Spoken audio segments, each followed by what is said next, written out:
On se retrouve pour la suite de notre projet. On va faire des collages champ contre champ pour les façades de nos tiroirs. On va coller tout ça à la néoprène proprement et on va voir un petit peu la résistance que ça a. On va voir ça ensemble. Allez, je vous laisse avec la vidéo. Je viens de finir le montage du meuble, j'ai fait de la place, je l'ai décalé. Maintenant, on va discuter d'une partie importante sur un meuble comme ça, c'est les façades. J'utilise pas des tablettes en pin pour les façades parce que c'est un bois qui est relativement tendre et en plus de ça, des façades de tiroirs, ça en prend quand même plein la tronche. Donc on va utiliser le petit parquet peint comme on fait d'habitude. Alors, le seul problème qu'il y a, c'est que d'habitude, je me prends pas la tête. Je fais rainure languette, vu que le parquet, c'est enfilé avec des rainures languettes, tout simple. Là, le problème, c'est qu'il n'y avait plus de parquet comme j'utilise d'habitude. Donc là, on a un parquet avec un chanfrein à la con. Un truc qui sert à rien, mais en fin de compte, vous avez un chanfrein au niveau de la languette et au niveau de là. Donc quand je les assemble, ça laisse une gorge chanfreinée. Pour les façades qui vont être en dessous de 17, c'est du parquet de 17, je couperai directement dans le massif. Et pour ceux qui sont à plus de 17, on fera un assemblage bois contre bois, donc sans languette, sans rien. Essayez d'avoir quelque chose de propre. J'ai coupé une tranche bien propre, je vais la poncer et on va l'assembler.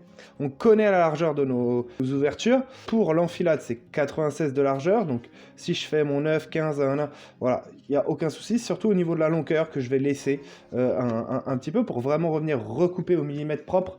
Donc des façades à assemblage, il y en a 9 ici et il y en a 2 ici. Donc ça fait au total 11 si je ne m'abuse. Donc déjà pour commencer, il va me falloir 3 bouts de 53 en 9. Donc voilà. Donc ce que je vais faire, c'est que je vais venir couper ma lame au banc de scie proprement à 9. Et ensuite, je viendrai recouper en longueur en 53. Ça fait 165. Je vais faire mon tri, je vais faire mes tracés et je vous récupère après pour discuter un petit peu de l'assemblage. Alors, j'ai bien avancé sur ces petites façades. Ça a pris un petit peu de temps, mais je pense que le résultat va être super cool. Donc, j'ai en gros repris tous les besoins que j'avais au niveau des dimensions.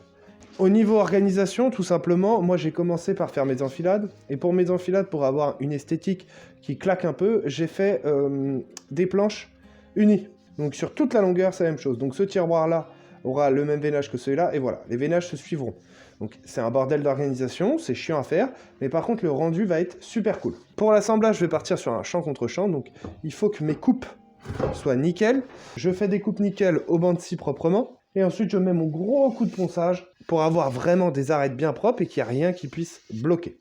Tout est prêt à être assemblé. On va commencer par dépoussiérer un maximum toute la tranche pour que l'encollage fonctionne bien. J'aime bien utiliser la colle néoprène. Voilà, c'est une préférence personnelle, c'est une période, j'aime bien utiliser ça. Donc, je prends de la néoprène fixation contact. Ça fonctionne très bien, ça a une très bonne résistance et ça permet de coller un petit peu tout.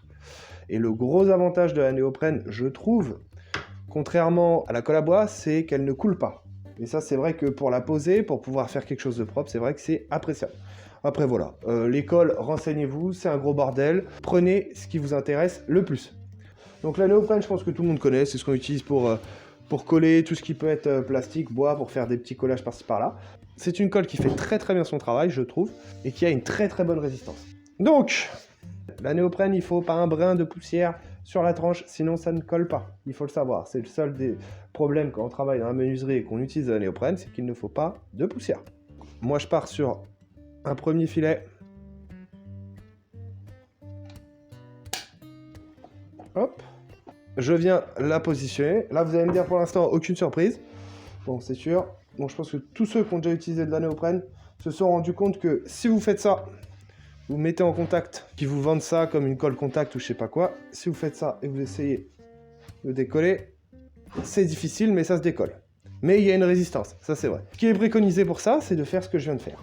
Vous venez mettre le filet de colle sur votre pièce, vous venez coller, donc vous coincez comme ça, et ensuite vous décollez. Parce qu'en fin de compte, à l'intérieur, il y a un solvant. Et le solvant, pour qu'il s'évapore plus vite, et pour qu'on ait un collage optimal, vous collez, comme ça vos deux pièces sont encollées, vous retirez, le solvant s'évapore au bout de, allez on va dire, moi je mets 30 secondes, sur la cartouche c'est écrit 5 minutes, mais 5 minutes c'est beaucoup. Un bon 30 secondes, vous laissez comme ça, donc sincèrement vous pourriez vous arrêter là. C'est déjà très très bien au niveau de la colle. Mais vu que je suis un peu gourmand, on va remettre un coup. Vous allez me dire, une personne qui travaille au bois, qui colle ses pièces au néoprène, enfin, c'est pas tellement, voilà. Oui c'est vrai, tout à fait, vous avez bien raison. Chacun fait comme il veut, tant que c'est efficace et qu'on a le résultat qu'on veut à la fin. Voilà. Donc là, on commence à avoir des pièces. Bon là, j'ai relativement chargé quand même, on va pas se mentir que là, il y a quand même ce qu'il faut. Donc là, on redécolle. Donc là, déjà, pour la redécoller, il faut se lever un peu tôt le matin. On va laisser tranquillement pendant une petite minute. Bon voilà, là j'ai laissé un bon 10-15 secondes, ça suffit, vu la quantité de colle qu'il y a. Voilà, ça fait des sortes de filets. Et ça c'est très bien, ça veut dire que la pièce est bien en contact. Si vous avez laissé un bon 1 ou 2 minutes, quand je remets en contact, logiquement vous pouvez limite plus la décoller. Donc c'est ça qui est bien avec la néoprène, c'est que vous pouvez faire de la pose de petits accessoires en bois ou de grandes lames assez facilement. Tac, donc là, je la mets sous pression. Tac, comment ça? Déjà là, je peux plus la décoller. C'est pas une blague, si on regarde mes doigts. Je me mets ici. Voilà. Il n'y a pas de trucage, j'ai rien. Je bloque pas le truc avec... C'est pour vous dire que ça colle très bien. Par contre, ce qu'il faut savoir, c'est que ça coûte un petit peu plus cher. Hein. On va pas se mentir. Mais déjà que la colle à bois, ça coûte relativement cher. Mais la néoprène coûte un petit peu plus cher. Par contre, vous en mettez beaucoup moins. Comme je viens de vous le montrer. Voilà, là, concrètement, vous pouvez plus la retirer. Si vous cisaillez, vous pouvez la retirer. Bon, par rapport à tout ça, on met les serre-joints, parce que sinon, au bout d'un moment, je pourrais plus mettre comme je veux. Donc, tout simplement, je vais... Oh, super, ça va, trop petit. Donc là, je suis en train de gérer la hauteur pour avoir une tranche bien... que ce soit bien propre. Donc là, je fais mes petits réglages, tranquillement, au toucher. Donc là, je l'ai mis en contrainte vers le bas. Donc là, le top du top, ce serait de le laisser sur le plan de travail, de le mettre sous contrainte bien fort. Je laisse sous pression comme ça, mais bon voilà, je vais vous montrer d'un peu plus près. Et de toute façon, on verra le résultat demain. Voilà, on a quelque chose de super propre. Impeccable, ça va faire une belle façade. Et comme je vous ai dit, le veinage sur l'enfilade va être en continu. Ça va faire un très beau résultat, je pense. Bon, je vous ai montré les liaisons, les trucs, les bidules. Les colonnes, c'est prêt. Enfin, les façades sont faites. Je vais aller dormir sur ça. J'espère que tout sera bien collé demain. On mettra tout ça sous contrainte pour voir si ça bouge ou pas. Et puis voilà. Allez. Bon alors, on va voir ensemble si ça a bien marché. Il s'est passé une nuit, donc il y a eu 8 heures de séchage. On peut voir que j'ai bien tout mis en contrainte proprement. Logiquement, la néoprène, sur la cartouche, il y a écrit 48 heures. Séchage maximum. Donc après là, voilà, ça fait 8 heures. Je pense que ça va continuer à sécher. Mais en tout cas, ça ne va plus bouger. Au niveau des bouts de lames, il y avait certaines lames qui remontaient, donc qui remontaient à droite ou à gauche.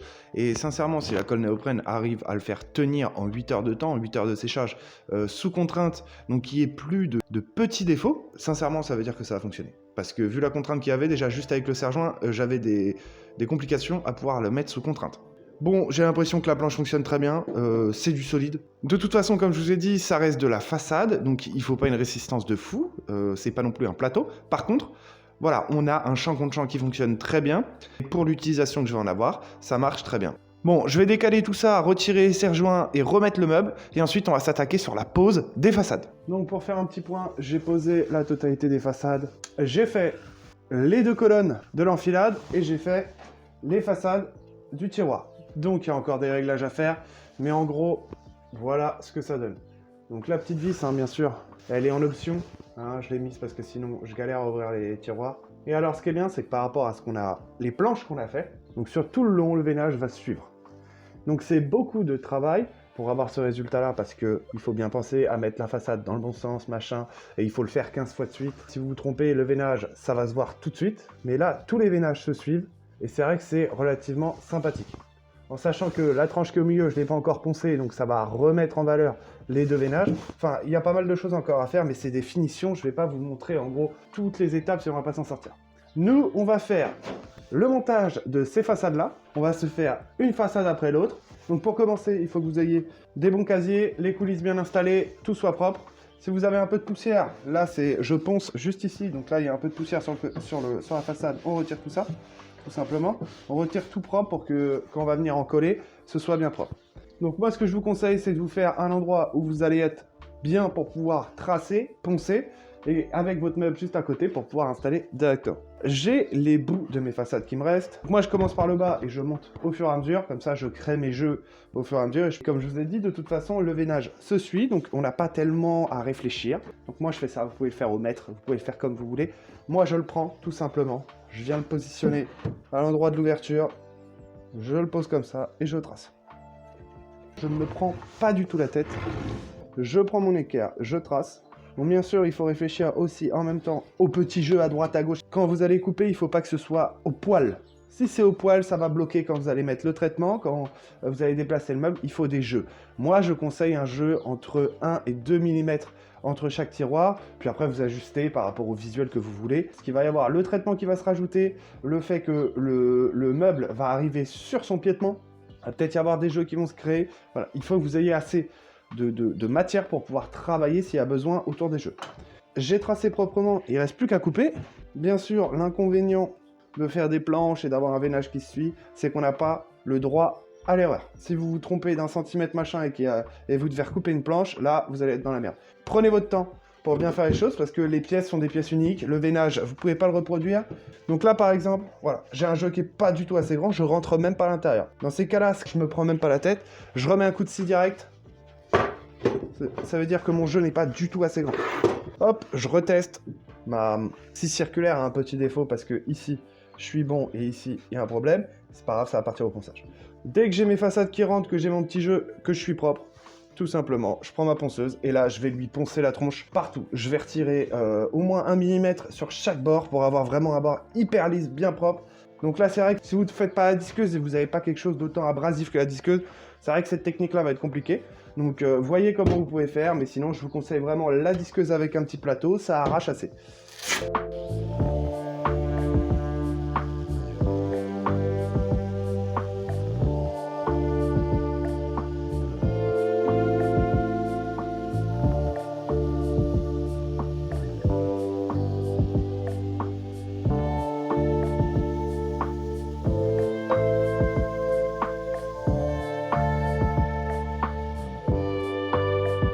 Vous avez fini de la poncer, que tout est propre. On retrouve bien le sens du veinage, donc là on peut voir que le sens du veinage, on revient comme ça, on est propre, on est bon. Donc elle va venir exactement comme ça. Un petit coup de dépoussiérage, c'est hyper important, parce qu'on va faire un collage à la néoprène, comme pour le collage champ contre champ de la façade. Tac, tac, on positionne, on choisit quelque chose qui va créer les jeux et que tous les jeux soient équivalents. Donc moi tout simplement ça va être les clous. Donc je vais partir sur 2 clous entre les façades. Et ensuite, on n'a plus qu'à coller. Vous pouvez très bien coller à la colle blanche, il n'y a pas de problème. Après, vous faites comme vous voulez, le collage c'est relativement personnel. Donc moi, je mets ma colle sur mon tiroir et pas sur la façade pour être sûr de ne pas dépasser, voilà. Faites des ronds, faites des bandes, vous faites ce que vous voulez, mais essayez d'être homogène, d'avoir autant de colle à droite qu'à gauche. Hop, je mets le surplus sur ma façade. Voilà, il n'y a rien de compliqué, on l'a déjà fait 50 000 fois ça. Hein. Mais là, ce qui va être important, c'est surtout les jeux, que les jeux soient respectés. Là, on appuie bien et on vient glisser les clous. Et ensuite, alors soit vous laissez la colle agir, machin, là, soit vous avez un clou et vous faites comme moi. Moi, je mets juste un clou, deux clous. Un clou, deux clous. Ça me permet de la maintenir en place. Je la sors. Hop, logiquement, elle bouge pas. Hop, et là, je finis le plaquage. Et tout simplement, après, je viens mettre à l'intérieur pour venir renforcer tout ça. J'installe mes petites vis. J'en installe 9 sur tout mon tiroir. Ça permet d'avoir quelque chose de bien solide. Bien sûr, vérifiez qu'elle soit bien plaquée, qu'il n'y ait pas eu de défaut de vissage. Là, on voit que c'est bien plaqué sur toute la longueur. On va avoir quelque chose de très solide quand ça va sécher. Et tout simplement, on vient le réinstaller. Hop. Et on vérifie si ça convient. Petit conseil, si vous utilisez de la colle blanche, le laissez pas comme ça, mettez-le bien à plat, laissez sécher, parce que sinon ça risque de couler. Ça m'est déjà arrivé, ça coule jusqu'en bas, et ensuite ça fait un jointement au niveau du bas, et puis vous pouvez plus ouvrir le tiroir, c'est une grosse merde, vous abîmez votre façade. Ce que je vous conseille, si vous utilisez de la colle blanche un peu liquide, vous le laissez sur la façade, vous laissez sécher, et ensuite vous faites vos réglages. On a posé la première, et ensuite tout simplement on enchaîne. Tac, un coup de crayon, je coupe, je pose, et je monte jusqu'en haut comme ça. Je viens de finir de monter mes façades. Voilà en gros ce que ça donne. Donc ça fait un beau rendu. Je ne sais pas si à la caméra on se rend compte de tous les défauts qu'il y a. Alors obligatoirement, il va y avoir des défauts. C'est normal. Que vous utilisiez des coulisses ou n'importe quoi. On n'est pas des machines, on n'est pas des robots. On ne peut pas avoir un résultat nickel dès le départ. Donc il va y avoir des réglages à faire, il va y avoir machin. Surtout quand vous êtes sur un nombre aussi grand de tiroirs, c'est compliqué de ne pas avoir de défaut. Je sais pas si on se rend compte, voilà. Là, il y a un petit cran ici, sur toute la longueur, donc ça, il va falloir le régler.